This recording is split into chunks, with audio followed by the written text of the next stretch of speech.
Ang mahabang holiday season ang isa sa mga nagiging dahilan kung bakit tumataas ang kaso ng online scam ayon sa Cybercrime Investigation and Coordinating Center.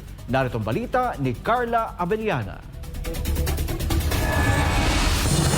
Bago pa pumasok ang buwan ng Disyembre, may namomonitor na ng pagtaas ng kaso ng online scam ang Cybercrime Investigation and Coordinating Center o CICC.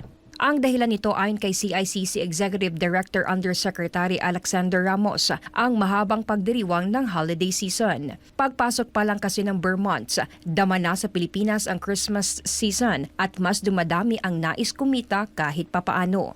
Yan nga daw ang sinasamantala ng mga online scammer.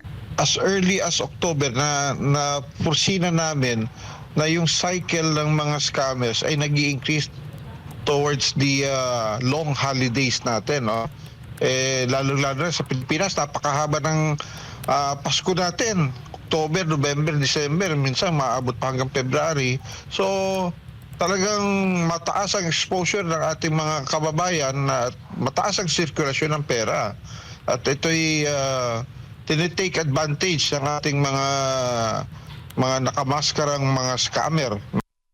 Dagdag pa ni Ramos, tila napag-aralan na rin ng mga scammer ang behavior ng mga Pinoy tuwing holiday season, kung kaya't marami pa rin silang nabibiktima sa kabila ng mga paalala ng gobyerno at pribadong sektor. Karamihan naman anya ng mga scammer ngayon ay nasa online na at bihira na gumagamit ng text messages. So, nagpapadala sila ng mga advertisement nila sa mga social media platforms lang.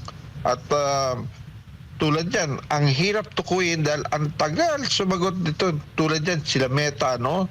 Or sa TikTok, makikita mo sila.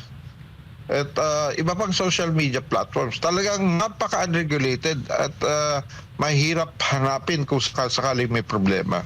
Kaugnay niyan, muling nagpaalala ang CICC sa publiko na huwag basta maniwala sa natatanggap na mensahe sa social media. Tulad ng the past few weeks na mga paalala natin, pagkaingatan nyo una-una ang inyong mga e-wallets o yung mga online accounts nyo sa bangko dahil kayo ay tinatarget ngayon ng mga scammers para agawin ang inyong pinaghirapang ipunin na pera.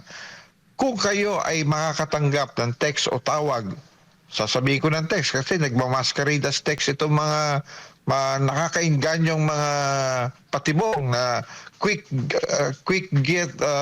reach na pagkakitaan, iwasan nyo agad yan dahil malamang ito ay mga faking messages o mga messages nang gagaling sa scammer.